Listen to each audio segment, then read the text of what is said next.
and welcome back to this week's fantastic edition of Groomer Chat. And this week is really exciting because I am joined by not one, but two fantastic groomers, pillars of the grooming community, Peter and Becki Ensell. Hello! Hi! How you doing? And I feel really privileged because I know you guys aren't that keen on interviews. And in Peter's words earlier to me this week, I don't do interviews. Clearly you do tonight. He's not good on camera. Well, you're looking fabulous, guys. Obviously, the Welsh air is doing you well. Yeah. But yeah, we're loving it here. It's really good for us. So. And we were just chatting off air that you've been there now for 3 years. Where were you? You were up north somewhere before, weren't you? We were in the Midlands, so we were that's north Aberystwyth way. Yeah, it's north to you, but we were kind of near to the NEC, fairly near to the NEC. Okay. Most people. So.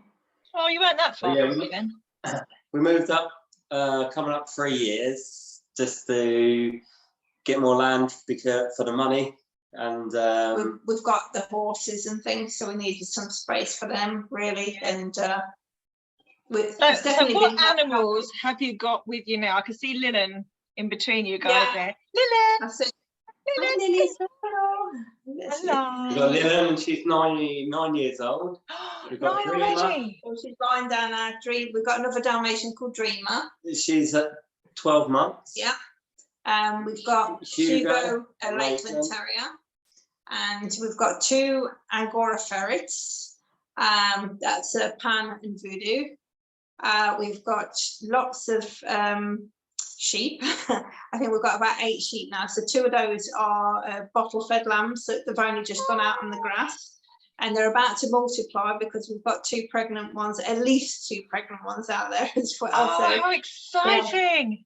Yeah, they're due in mid-May, so we'll see some babies then. But it's all really new to us with the lambing process. We've never done it before. We've bred dogs, obviously, but it's a whole different ballgame. We just ordered the kit off eBay with all the stuff in, 180 quid or something, just for the lambs we've got. So we're a bit worried about it. We've never done it before. Yeah. But with dog breeding, we've done it lots.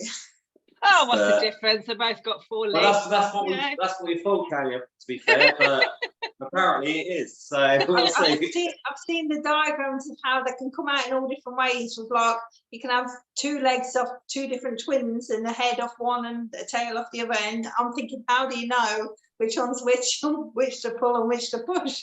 So, I don't know. So we'll see in 2 weeks. We'll see. Is that how you got to wait 2 weeks to find out? Yeah. How they come out? Oh. We've got the horses as well, 2 horses, and we've got a couple of chickens and a guinea fowl as well. And I think that's everything, isn't it, at the moment? Pretty sure. We've got a few rats that run about, but they're not ours. Yeah. But you've named them, yeah. Yeah, that's it. Well, your Lakey's doing a terrible job then. Oh, well, yeah, he's not very good. I saw that. The young Dalmatian tries to get them, but then the chicken chases her instead and she runs away. So so she chases the rats, the chicken chases the dog, and everyone's dog chasing each other.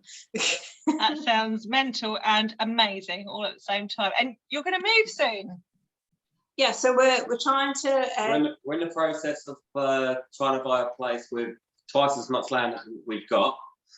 A house that needs doing up again, but and it's flat land. And Becki wants to train a horse. We're going to hopefully build a monage and more stables and all the rest of it. So you're living your dreams, aren't you?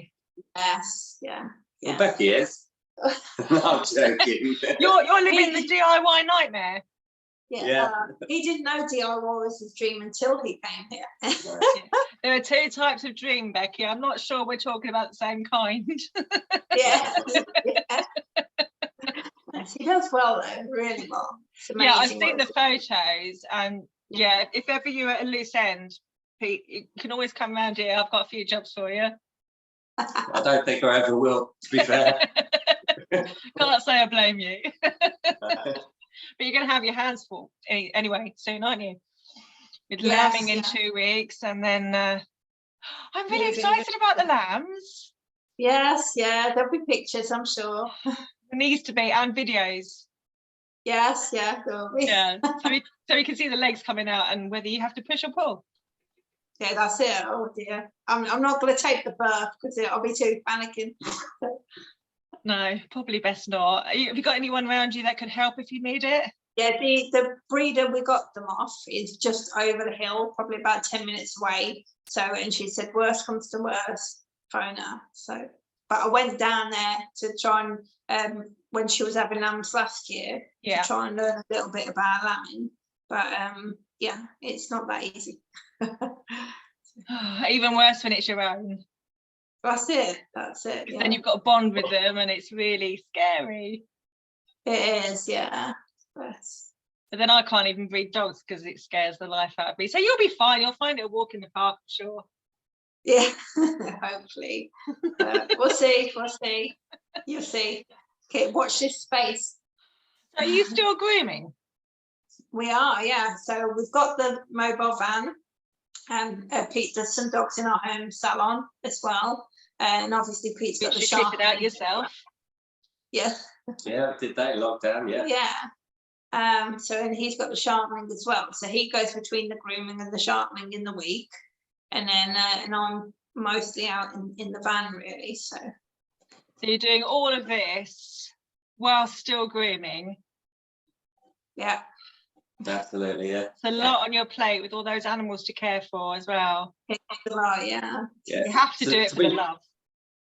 To be fair, with dog grooming, I don't do so much anymore because of my my joints and that, because I've been doing it for like 28 years. Yeah. And you're getting on a bit now, let's face it. Well, yeah, I'm 43, so I've been dog grooming nearly 28 years. Yeah, you're still younger than me, so don't rub it in. Let's not talk about the actual age. No, but I enjoy dog grooming still, but it's just I can't be lifting big Newfoundlands in baths and stuff like that because it kills me. Yeah. So sharpening for me, when I do a bit of sharpening, it's I don't prefer doing it. But it's a break. But it is physically, yeah. it's a break.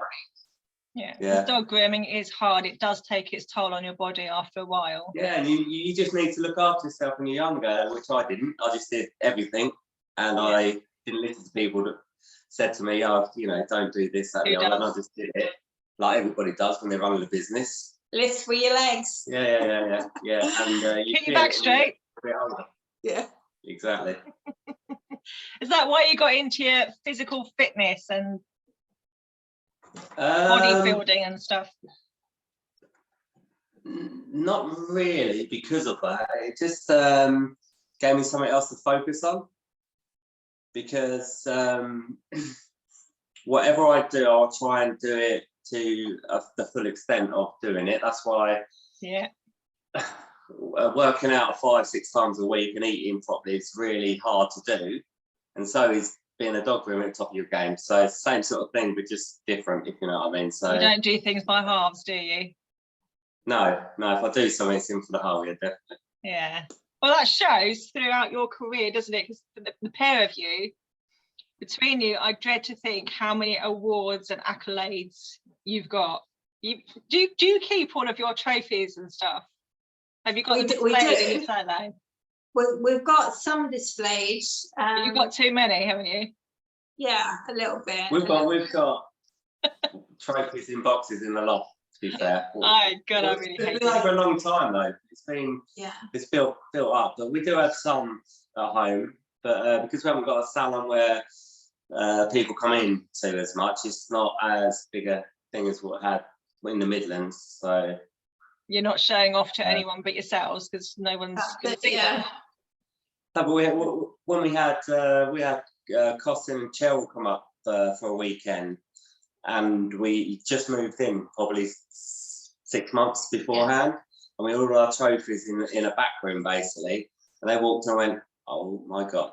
And like they were like stacks of them, and then we just put them on the shelves. Yeah. But they were quite impressed with that. When we put them all out, it does look a bit like some sort of trophy shop rather than, you know, like you're going in to buy a trophy rather than a dog shop. That's a funny story actually. When we were in the Midlands, we had a grooming shop and training centre. We had all these trophies in the windows and everywhere basically. And someone came in and goes, "You do engraving, do you?" People actually Never done think you're a trophy shop. They don't realise. No, you just keep the trophy companies in business. Yeah. Yes. Blimey. So the top was obviously you won Groom of the Year multiple times, and you've both been on Groom Team England. I've been reserved a couple of times, but he's been the main one for pure breed for years. For 10 years. So he retired. Yeah, I did pure breed scissor for 10 years, and it was fantastic. But 10 years is a long time to keep up that sort of spot, and I retired, and now I'm captain of the new team, which is pretty good. I wasn't aware of that. Awesome. Yeah, he's the one that's going to be like keeping them all in check at the comp. So. Yeah, and apparently, Becki, your job is to make sure everyone's got their pet passports. So I was speaking to Jo Angus earlier in the week. Her one's coming out tomorrow. And I asked her about, you know, the travelling to Groomania this year and how hard it will be. And she said, "Ask Becki. That's her job." How's that going? Yeah. Well, I've got to update a bit because it's all changed around a bit. But usually when we're coming back, I'm the one that has to check everything's been signed to the way they like it and dated to the way that, and if there's any faults, I'm making them do it again, because we have had, is it 2 occasions I think we've had in the past where we've had to go like to a friend's in Belgium to leave a dog there because something was wrong in the passport, if you know what I mean. So it's not fun when you do that, because it's not good to. So basically, when we get the vet to do what they need to do, the flea and tick and the what else is it? Flea tick. Babies. And the health check, just flea tick and health the health check. check. It's got to be done 24 hours before you travel. But this was before. I'm not sure what the rules are now. It's changed a bit. But Yitka one time, the vet didn't put the right. No, they put the wrong date on, just slightly. So when we get to the Channel Tunnel to come back, they're like, "Well, this is not right." And even though we did do it, it wasn't right. It wasn't signed right. It wasn't the right time and date. Yeah. So Becki has been really good, and usually everybody, when we go abroad, everybody gives the passports to Becki.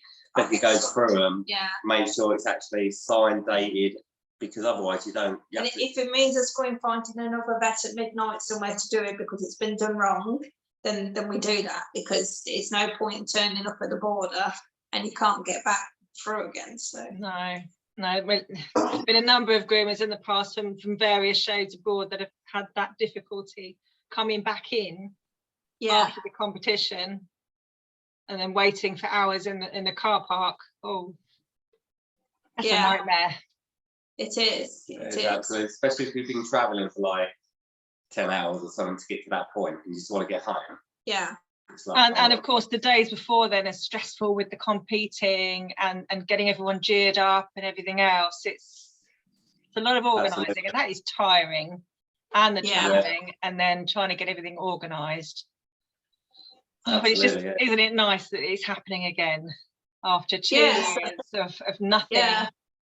It's been really difficult to sort out and that, because it's, you know, because it's been so long, and with the COVID and all that, but we've got it sorted now. So hopefully. And you've got a cracking team as well going. Yeah, it's really, really nice. New dynamic now, obviously, than we've had before. So we're hoping that's going to work really well. Yeah. Let's hope you guys come home with the trophy again. Yeah, hopefully. So like we've had before with you guys and the big ball trophy. Oh, yeah, they're nice, aren't they? They are. They make for really good photos. So they do, yeah. And I need all the outfits and everything else to get to everybody looking the part for the photos. Yeah. Because of course, when you come home with that silverware, it's going to look good. Yeah. That's it. They will do. They'll get it. They'll get the big one. So. Have to. It's a good team, so we do stand a very good chance. Yeah.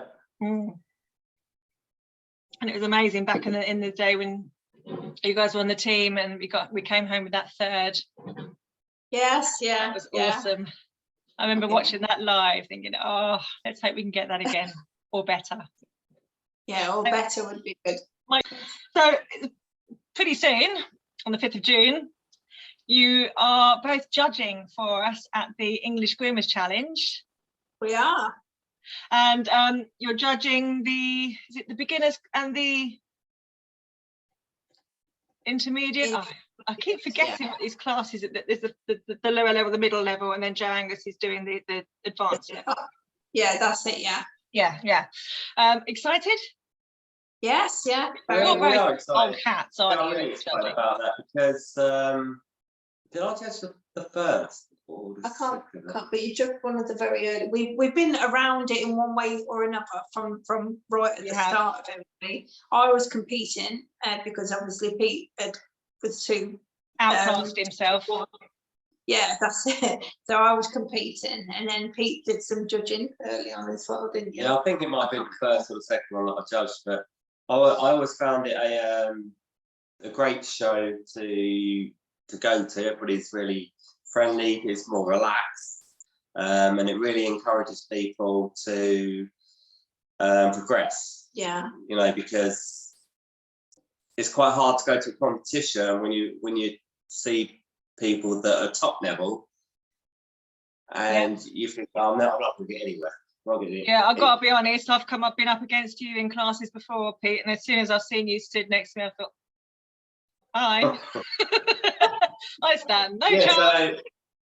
So the challenge was a fantastic idea, you know what I mean? And it's gone from strength to strength.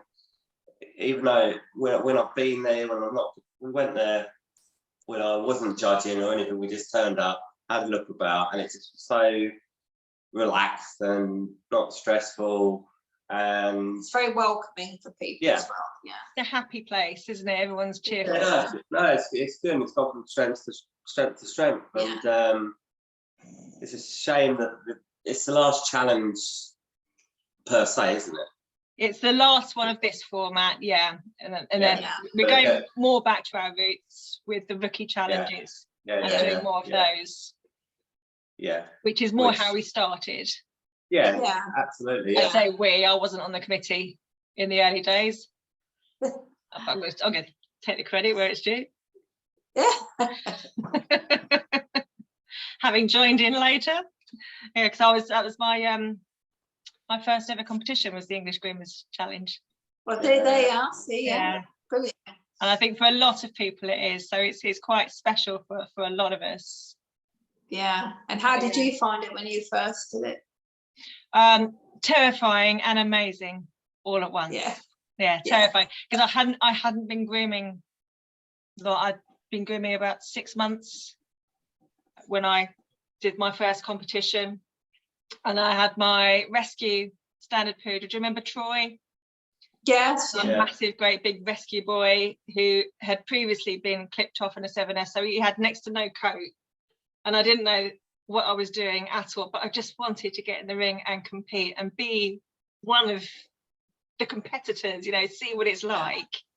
So I did an absolutely rubbish job, but loved every second of it. Of course I didn't place, didn't get anything, but the competition after that I did, because everyone there, I approached everyone to get guidance and help, and then that's how I met Louisa, who then took me down to Gravesend and showed me how to groom a poodle. And then, that's the amazing thing. All about, though, isn't it? That's what it's all about. You know what I mean? You go to these, you haven't got a clue, and then you go and ask people, and you get connections. You get connections, feedback, and that's how you progress. I learned everything I know from networking. Just going to the competitions, chatting to, and then when I see someone whose style I really admire, picking their brains and getting their tuition, and it's amazing. Really? Yeah. If I had more Kerry Blues on my book, I'd have been knocking on your door. That's quite. I don't know if you know that you probably do. It's quite a story when we went to Scott Groom, when it's called Scott Groom. Yeah. And we shared accommodation with Julie Harris, Louise Tandy. We went out, we shared accommodation. We went out for something, me and Becky. We left our poodle, Gypsy, our standard poodle, with them to look after. Yeah. But they admitted to me, I don't know, probably 10 years ago now, that they went over this dog, like looking how the style was and that. And I wasn't there, but they told me about this. I'm like, did you really? Like, yeah. I'm like, okay, that's fine. I love it. I can so picture them doing that as well. Yeah, that's it. Can you just look after my dog? Yes. Where's the comb? Right. Measure it. Oh, that is awesome. I bet they photographed it from every angle. Probably. I would have done. I absolutely would have done. Oh, that's brilliant. And so then, so what is it, both of you individually, because you've both got your own styles, and so I'm assuming that you judge differently and you look for different things, or do you find that actually what you look for when you're judging is pretty similar? No, not really. You don't think that? No. Yes and no. Becky's very particular about finish. Right. I'm not finished. I've got my 3 things, haven't I? Okay, not Okay. finish. Okay, So like the balance, symmetry, and finish. So Right. So it's yeah, Yeah, so very finish, good. balance, symmetry, and finish. That's perhaps weighs more to me even than I would say sometimes even breed style comes after the balance, symmetry, and finish. Sometimes, not always, if you know what I mean. Yeah. I mean, if you've got someone who's got like a really good breed standard, but it's all wonky, and then you had someone who's got it wrong, but they've done it even and balanced and with a nice finish, then to me that'd still be better, if you know what I mean. So which makes it difficult in a competition sometimes, because you can look and you can see like, oh well, that one was more like whatever it's meant to be. Well, it is, but one side's like this and one side's like this, you know, and so you can't put it through. So the thought was there, but the execution wasn't. Yeah. So what would you say? Well, for me, I like style and shape, and as close to the breed standard as possible with the dog that you've got. Yeah. And finish, you're in a competition, it should be there, but I can forgive that if you've got the style and shape in the right places. If you run out of time and you pat it in a bit to make it look correct, that's fine. That's fine for me, as long as there's not someone better that's got the style and shape and the finish. But the overall style and finish and the breed standard to me is key. That's coming from someone who works with curly coated dogs, you see, all the time. There you go. I was thinking that, put it in a bit. Why do you think I chose the Kerry Blues? Yeah. Pat it down, it'll be fine. So. You're giving away trade secrets there. There you go. No. Retire now, it's fine. Now we know how you won so many awards. And when we were at Licking, you was going. Yeah. There you go. Until they came along with the comb. Oh dear. Yeah. It does have to stand up as well. You can't have big chunks coming out all over the place. But No. Yeah. So what would you advise anyone who's coming to the challenge and are going to be judged by the pair of you? Should they be super duper scared? No, absolutely not. No. You're both lovely. We're both groomers, normal people. You come and do your dog, you're always going to be worried, but we're always going to be kind and respectful. We're never going to have a go at you or anything like that. It's not about that. It's about people coming to us, or even while we're judging, talk to us if you've had a problem, which you ask anyway, and do your groom and just feel like you're in the zone, really, isn't it? That's it, yeah. But afterwards, we're really approachable. Becky is unbelievable. She's much better than me, actually. she gets texts and messages on Facebook, and she'll write big critique straight away that night. Yeah. If you want a critique from me, come to me at the show and I'll see 10 people. Because you'd rather not write anything. No, because I'm not like that at all. He likes to point and I'll talk to 10, 15 people after the show. I'm not bothered if they want a critique like that. It's a lot easier for me. Becky's the other way. She remembers things. She can write. And I like to sort out the way to say it in my head. They can still come to me if they want to live, but I'll think of a better way to phrase things as a written critique, if you know what I mean. So that's two quite different judging styles, especially when it comes to feedback afterwards. So that's quite a good combination as a team. You cover all the bases, don't you? Yeah. Yeah. If someone messages me, I'll say, Becky. Well, so sometimes I'll ask him like what, and he'll describe it to me best he can, and I'll expand that to be a better written thing. So sometimes I written critiques from me, but he's told me what he wants to say, but I've just made it more of just a way of wording things. Yeah. Well, that's marriage, isn't it? Yeah. Yeah. There you go. Just do as you're told, Pete, really. Exactly. Do you ever critique each other's work, or is that a no-go area? All the time. Do you? How does that go down?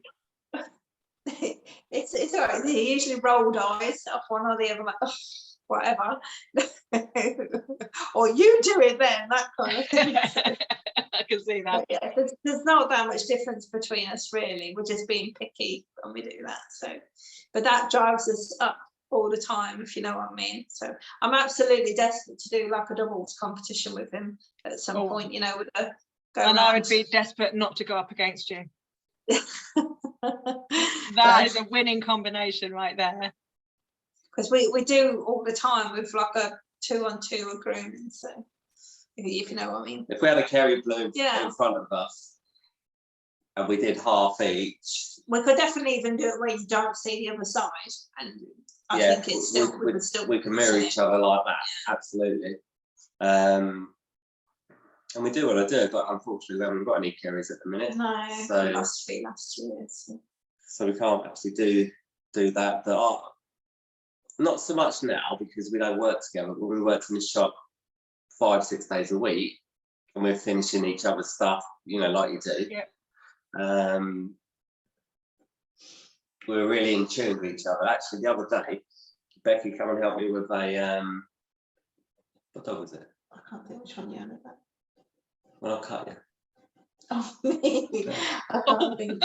It had perfectly. Oh, it was Italian Spallone. Yeah.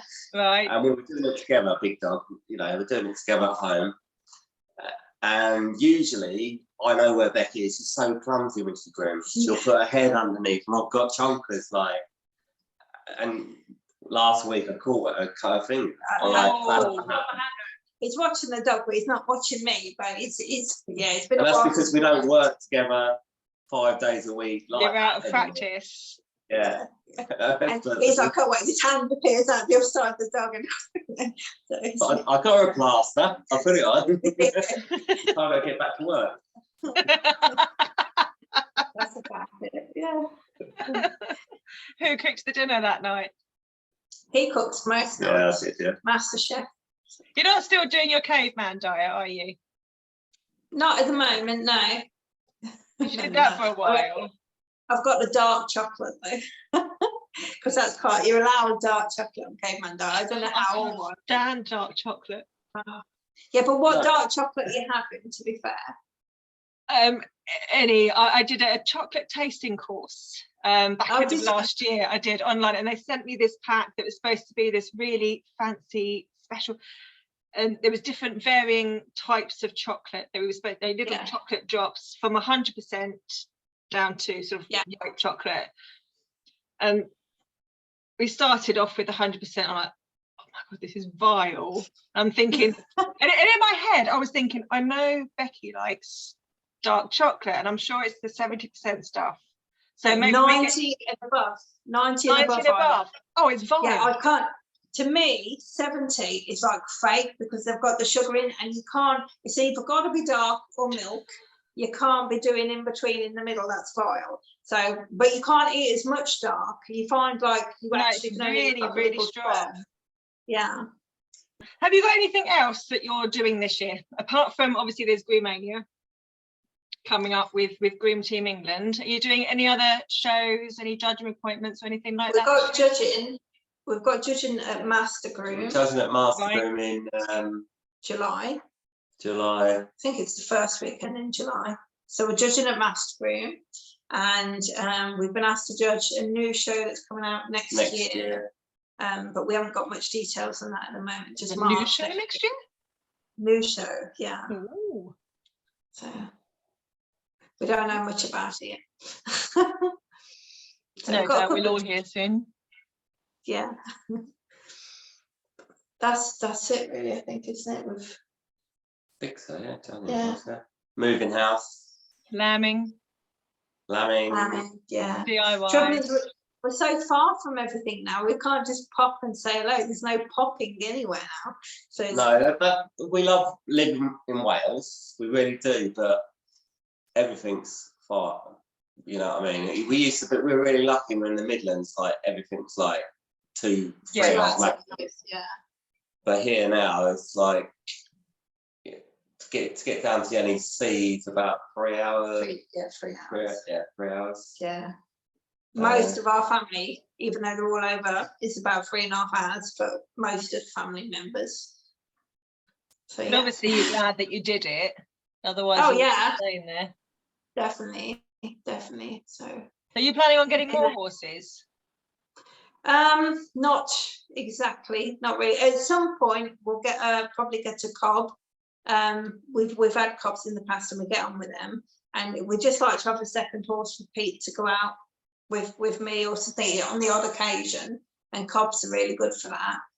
But Comanche's getting older now. He's 20 next month, and Appaloosas in general don't live like years and years and years. So I don't know, sometime in the next decade he won't be here, unfortunately. So we'll probably keep just 2 until I'd like personally, I'd like a cob that would teach you to drive as well. Yeah. So we could both go out and drive it down to the pub or whatever, you know what I mean? That sort of thing. Which at the new house is only about 100 yards down the road. Yeah, it's not too not going far then.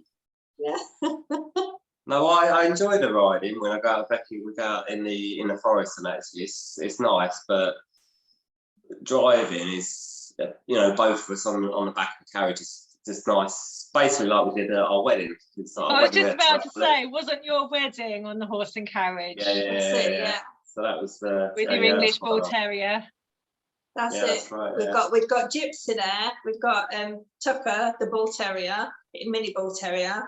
And then with the carriage came 2 Dalmatians as well. They weren't ours at the time, and they were trained to travel underneath where the axle of the wheels are. This is why you've got 2 Dalmatians, isn't it? Yes, we need to plan ahead. Lillian's actually done we haven't done it with Dreamy yet, but you can take them for an instinct test. So we took her to a day where they were doing instinct testing, and they basically see if they naturally follow a carriage and a horse. Mm-hmm. That's it. And then if they do, they get a little certificate say you're a Dalmatian and you're doing your job correctly. So yeah. But when I first started in dogs, I was 14, did a work experience at as a boarding kennels, but they bred Dalmatians and Beardies. So when I met Becky, she says to me, we'll get a Dalmatian one day. And I'm like, no, because they were crazy. Yeah. They escaped from anything and they were just crazy. So I said, no, it's not happening. And then 9 years ago, we got Lillian. Yeah. She begged me and I eventually said yes. And as was always going to happen, let's face it. Yeah. But she's fantastic. She's a great dog. She really is, and it changed my mind a little bit back from when I was 14 to to now. Couldn't do without her. She's a lovely dog. Apart from the hair, obviously. It's only a couple of times a year. Yeah, but it is a lot, isn't it?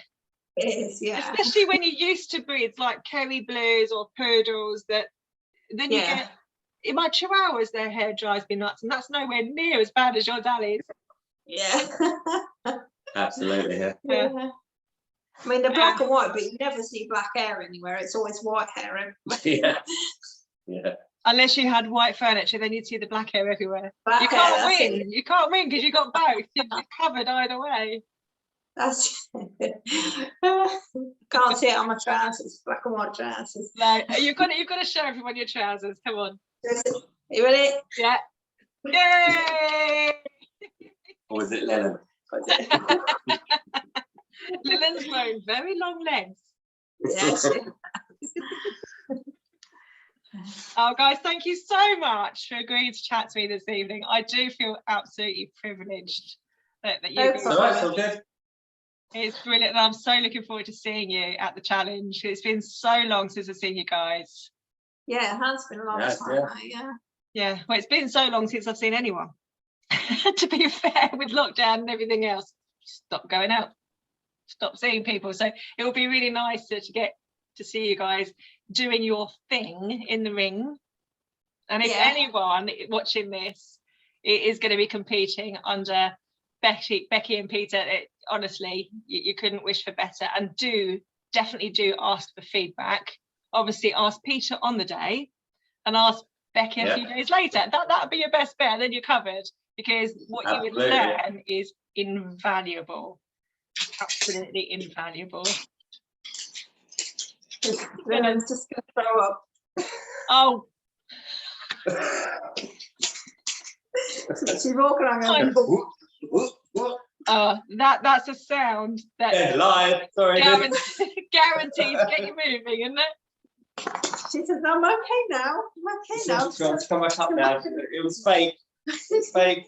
You attention whore. We're like, just throw her off the seat. Just throw her off. Okay, you're okay. No, no, Are you sure she didn't just throw up? Because she's licking you, and that would be really lovely.